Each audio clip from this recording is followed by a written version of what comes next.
The Cayman 320 model is a 3-stage purifier with 4 fan speeds, a 1,320 square feet coverage area with a 175 CFM delivery rate, and features a sleep mode.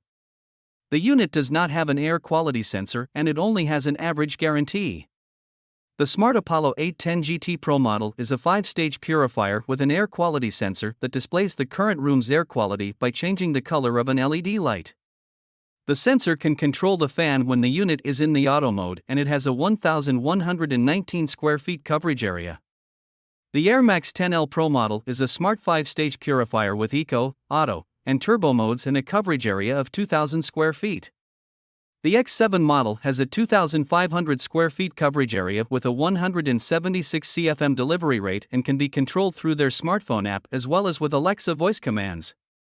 It is a 5-stage air purifier with Eco, Auto, and Turbo modes, and it is backed by a very good guarantee of 5 years with a 90-day money-back guarantee.